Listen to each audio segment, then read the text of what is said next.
Então Paulo diz, rogo-vos, pois, irmãos, aquele é um apóstolo, quer dizer, um dos 12 grandes. Você não pode ser maior que isso. E ele diz, irmãos, me escutem. Então a gente vê aqui, ele fala, rogo-vos, pois, irmãos, pelas compaixões de Deus, que apresenteis os vossos corpos em sacrifício vivo. Paulo vai falar para essas pessoas para entregar as suas vidas. Ele precisa de uma motivação. Se eu for falar para alguém, olha, você precisa entregar a sua vida, ele provavelmente perguntaria, por quê? E Paulo diz aqui, pelas compaixões de Deus, por causa das compaixões, misericórdias de Deus, demonstradas a você em Jesus Cristo, entregue a sua vida. Você diz, mas o que são essas compaixões? Primeiro de tudo, está no plural. As compaixões de Deus, que são multifacetadas. Quer dizer, não importa de que forma você olhe para elas, você sempre terá uma visão melhor e maior. Você olha para as misericórdias de Deus de um lado, e você pensa que ela é unidimensional, como a maioria das coisas na sua vida. Mas aí você vai para trás dela e descobre algo completamente novo. E aí você vai para um lado ou outro, você vai para baixo dela e olha para cima, vai para cima e olha para baixo, e você tenta entender e compreender a beleza dessa misericórdia que foi dada a você, e você diz, que misericórdia! Você lê os 11 primeiros capítulos do livro aos Romanos e descobre essa misericórdia. E o fato que nós todos éramos perdidos e merecíamos condenação. O fato de que nós não podíamos nos salvar por nossas próprias obras e nem mesmo queríamos isso. O fato de que Deus enviou o seu precioso e santo Filho unigênito para morrer no madeiro carregando nosso pecado e condenado por nosso julgamento. E que quando ele morreu, ele pagou o preço, e depois de pagar o preço, ele ressurgiu novamente dos mortos, e 40 dias mais tarde ele foi exaltado nos céus. Ele está sentado à mão direita da majestade no alto, e ele está sentado como um homem de Deus para você. E ele vive eternamente para interceder em favor de você. Agora, você precisa de mais motivação? Porque se você precisa, você está perdido. Se você precisa que eu diga a você que se você servir a Deus, você vai ganhar uma Mercedes, você está perdido. Se você precisa que eu diga a você que se você servir a Deus, Ele vai curar o seu corpo e resolver cada um dos seus problemas, se você precisa disso, você está perdido. Se Jesus não é suficiente para motivar você a viver piedosamente, você não conhece Jesus. Então vamos manter isso simples. Cristo e somente Cristo e nenhum outro. Eu não preciso de mais nada. E tudo está bem com a minha alma. Eu quero que meus filhos coloquem as vidas deles à disposição de Deus. Eu estou aqui, Senhor. Fale com o seu servo. O que você quer de mim? Isso é tudo. Isso é tudo que realmente importa. E a propósito, meu querido amigo, quando você estiver em seu leito de morte, você estará lá um dia. Quando você estiver no seu leito de morte, a única coisa que vai estar passando pela sua mente é: será que eu pus a minha vida à disposição dele? Quer dizer, eu quero dizer a você algo neste momento. Se estivesse indo à Etiópia para começar 500 igrejas em 3 anos, mas Deus me dissesse para ser um zelador em uma cidade do meio oeste, eu seria desobediente e plantar todas aquelas igrejas. Não é para se fazer grandes coisas, é para se obedecer a Deus, é colocar a sua vida à disposição dEle. É isso aí. Não é simples. E teve um cara que foi ao meu escritório uma vez e disse, sabe, a vida cristã é muito, muito complicada. Eu disse, não é, não. Ele disse, é sim. Eu disse, não é não. Eu venci porque eu era o pastor, eu poderia vaiá-lo. Eu disse, não, ela não é complicada. Ele disse, mas tem tantas decisões. Eu disse, não tem não. Eu disse, Deus já fez todas as decisões, meu filho. Agora você tem o mesmo problema que eu. Você tem que obedecer ou não. Você vai colocar a sua vida nisso ou não. E eu quero que você entenda, vamos voltar lá na palavra irmãos. Quando eu prego isso a você, como o meu pastor lá na minha cidade fala, meu pastor diz, eu tenho um dedo apontando para você e o outro apontando de volta para mim, e isso é tanto para mim quanto para você hoje. Todos nós lutamos com isso. Você sempre diz, nós temos tantas lutas e tantas coisas. Não, você só tem uma luta e ela é a mesma que eu tenho. Você vai colocar a sua vida à disposição de Deus. E essa é a única coisa. É realmente a única coisa que importa. E eu garanto a você, eu luto com isso tanto quanto você luta. Você colocará a sua vida à disposição de Deus? Cristo em primeiro lugar. Senhor, o que você quer de mim hoje? O que você quer que eu veja? O que você quer que eu fale? O que você quer que eu ouça? Como você quer que eu gaste aquilo que você me deu? Como você quer que eu faça tudo o que você quer que eu faça? Como você quer isso, Senhor? Aqui estou, Senhor. Isso volta novamente à ideia de estar à disposição dEle. Eu me lembro uma vez no seminário que eu decidi, eu vou viver um dia totalmente à disposição de Deus. Bem, isso era algo ambicioso para se fazer. Eu não consegui. Mas eu percebi algumas diferenças. Eu me lembro como, você sabe, quando você é jovem e está no ministério, você costuma apenas ficar enclausurado por uns anos, porque você não está bem da cabeça. Então eu saí de casa. Ok, Senhor, agora o que você quer que eu faça? Isso é tipo, bem, Paul, você tem uma aula em 5 minutos, então é melhor que você vá para lá. Mas eu estava tentando cruzar o campus, apenas sendo mais sensitivo. E apenas sendo pateta, isso é que estava sendo. Mas eu estava tentando, e a cada passo, Senhor, onde você quiser. E então, de repente, à esquerda, lá estava a senhora com a qual eu havia conversado tantas vezes. Ela era uma senhora mais velha, uma cozinheira no seminário. E ela veio caminhando e estava lá em pé, meio triste. E eu estava tentando ser esse gigante espiritual. E aí, a primeira vez que eu senti que Deus me falando naquela manhã foi: vá lá e conte a ela sobre o meu filho. E adivinha? Eu estava querendo perambular como um zumbi, parecendo espiritual. E quando era apenas para amar alguém, vá, conte a ela sobre mim. E eu me lembro ter travado assim e ter andado até lá. Aquele dia ela recebeu Cristo. Com certeza foi tosco. Mas Deus honrará um coração que faz qualquer tipo de tentativa de estar à disposição dEle. Às vezes eu penso que amamos agendas, porque conseguimos, de alguma forma, tirar Deus de nossos compromissos do dia. Deus, eu quero fazer cada minuto produtivo ao Senhor. A cada 5 minutos eu vou perder o controle. Tudo o que estamos fazendo é: Senhor, eu quero ser tão ativo que você não vai ter tempo para me falar o que fazer. Às vezes eu penso que eu preciso lutar tanto, mas tem uma coisa que não entra nessa minha cabeça dura. E isso é o amor de Cristo. Eu consigo inventar tudo quanto é desculpa para não ser obediente, toda desculpa no mundo para fazer o que eu quero fazer. Então, bang! O que me atinge como um martelo: o amor de Cristo. O amor de Cristo. Isso simplesmente me derruba, me deixando de joelhos. Isso é a coisa que eu quero que vocês compreendam sobre a vida do nosso Senhor e Salvador Jesus. Escutem isso. Jesus era pobre. E isso é tudo sobre essa questão. Apesar do que os pregadores da TV te falam, o cara era pobre. Ele não andava numa carruagem de rei. Ele era pobre. Ele esteve muitas vezes cansado. E muitas vezes teve angústias. Ele teve muitas vezes essas coisas com as quais você e eu temos que lidar. Mas aqui está uma coisa sobre Jesus Cristo: Ele nunca esteve vazio.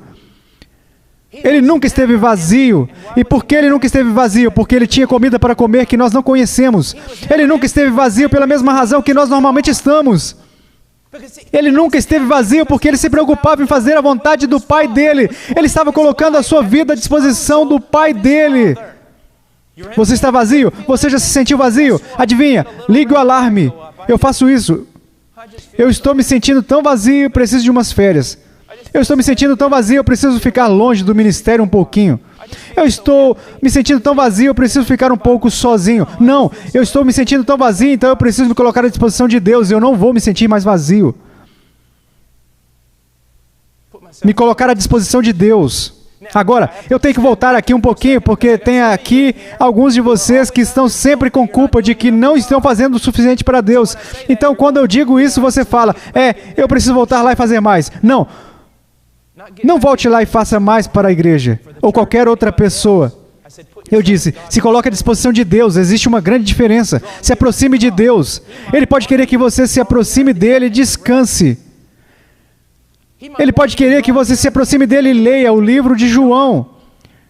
Ele pode querer que você se aproxime dele e corte suas atividades pela metade.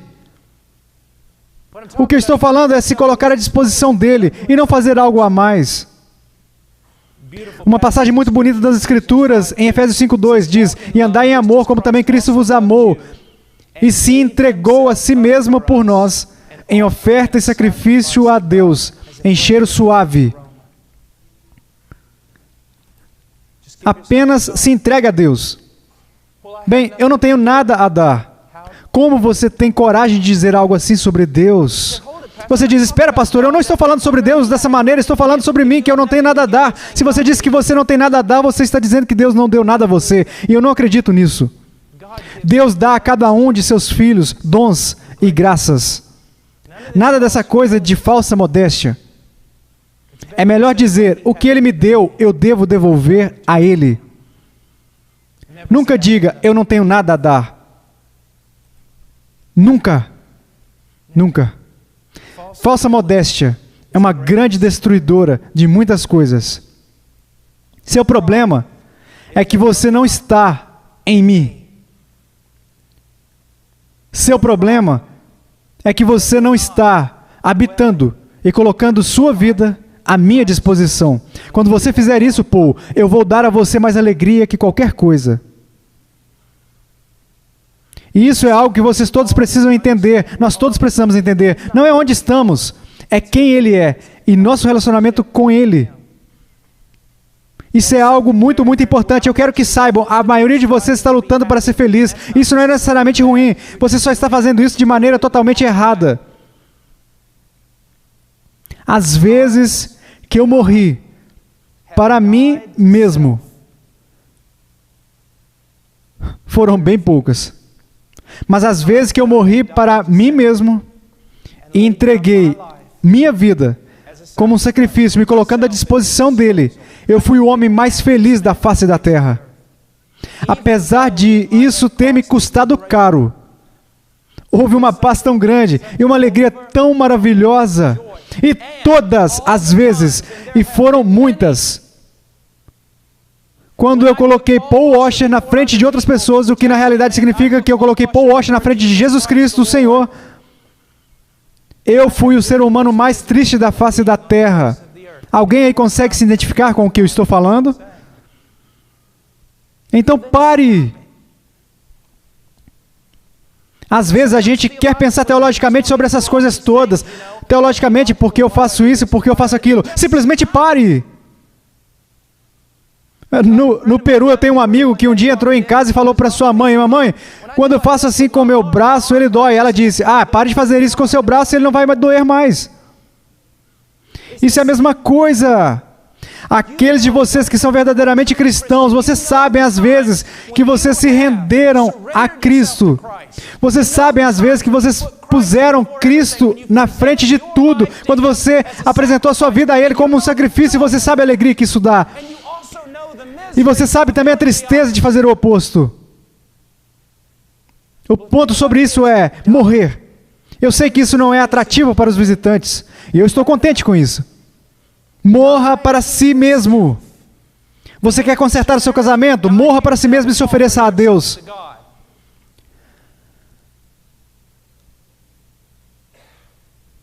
Você quer uma solução para tudo? Mas o que você não consegue resolver é: morra para si mesmo.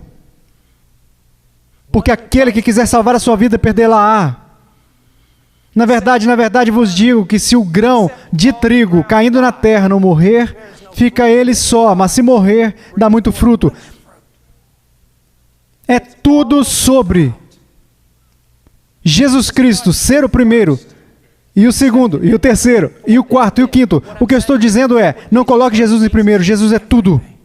Ele não é só o primeiro no ranking, Ele é tudo, absolutamente tudo. Ele é tudo. Entregue a sua vida.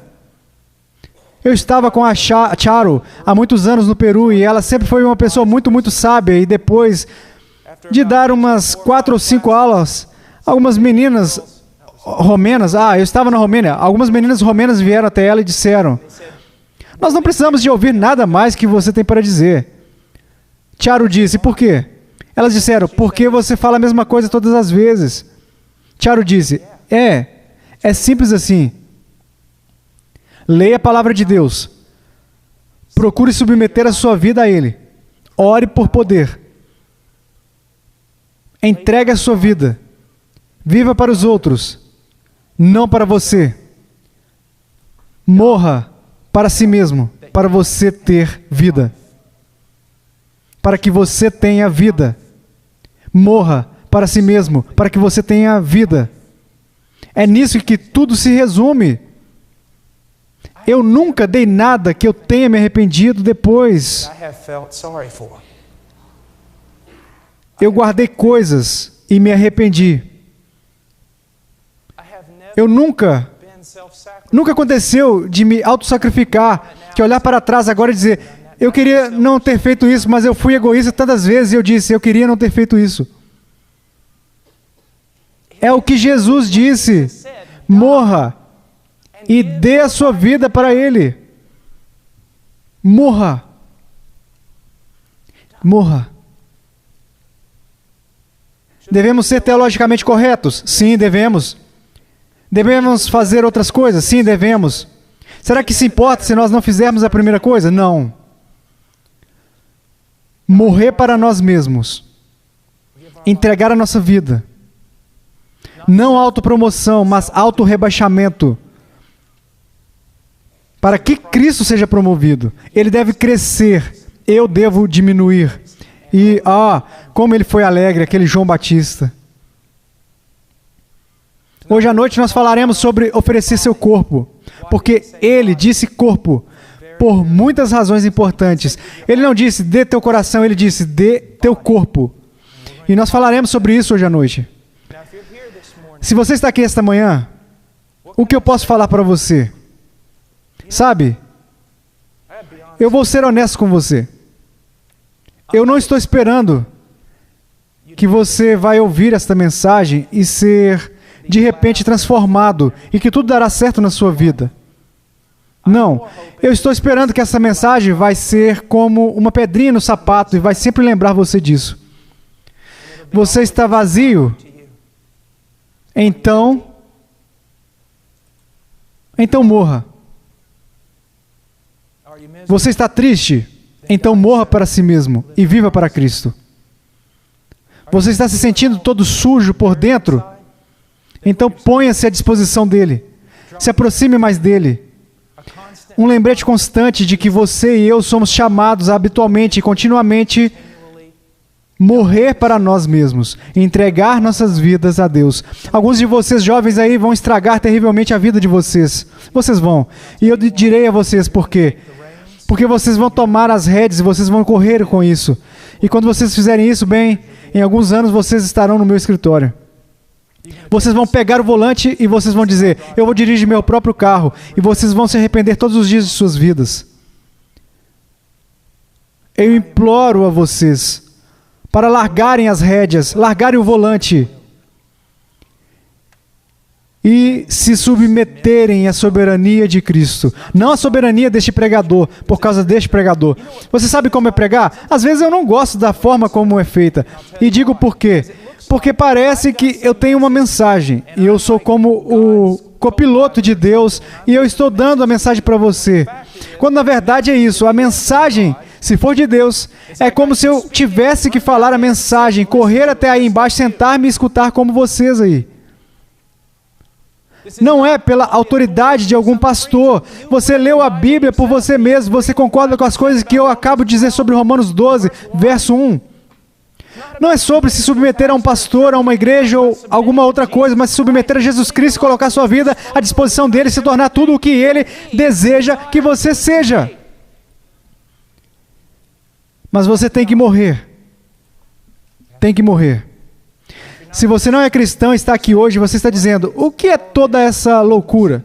É exatamente o que ela é. Venha, perca a sua vida por um filho de carpinteiro, por um homem louco que morreu por um sonho. E você terá a fé que seus primeiros seguidores tiveram e você vai sentir o peso do seu olhar. É loucura para alguém que não conhece a Deus. Morrer para si mesmo neste mundo. Nós vivemos no Império Romano, que é tudo sobre autopromoção e sobre ser forte e poderoso, conseguir tudo para que as pessoas aplaudam você. Não no reino. Não é sobre subir a escada, é sobre descê-la. Não é sobre ter seus pés lavados, é sobre lavar os pés de outras pessoas. Jesus Cristo, sabendo de onde ele veio, para onde ele estava indo, basicamente sabendo que ele era Deus encarnado, colocou uma toalha sobre o ombro e lavou os pés de todo mundo. Agora isso é autoestima forte. É isso aí. É tanto para mim quanto para você. Mas se você não conhece ao Senhor, isso é o que a Bíblia quer que você saiba. A Bíblia diz algumas coisas que são extremamente ofensivas. Você dá conta disso? A Bíblia diz algo extremamente ofensivo. Você não é uma vítima da sociedade. Você não é uma vítima do problema dos outros. Você, meu senhor. Você, minha senhora. Você, criança. Vocês são o problema. Assim como eu. A Bíblia diz, porque todos pecaram e destituídos estão da glória de Deus. Não somos ovelhas perdidas procurando um pastor, somos rebeldes que odeiam a Deus, correndo com toda a nossa vida para fugir dele, porque queremos ser senhores soberanos de nosso próprio universo. A Bíblia diz, se você continuar fazendo isso, você será ainda mais destruído. A Bíblia te chama ao arrependimento, a reconhecer seu pecado e odiar isso. A correr de volta para Deus, um Deus justo, que não podia perdoar você porque você quebrou todas as suas leis. Aceite que Ele enviou seu Filho para pagar por cada um dos seus crimes que você cometeu. O pagamento já foi feito, a justiça foi satisfeita. Acredite no Senhor Jesus Cristo e você será salvo. É sobre isso. Suas boas obras são como panos imundos, que estão mortos diante de Deus e não contam para nada. Elas são assim como as minhas. O único mérito, a única virtude que temos é Jesus Cristo crucificado e ressuscitado dos mortos. Nossa única esperança e nossa única glória. Nossa única esperança.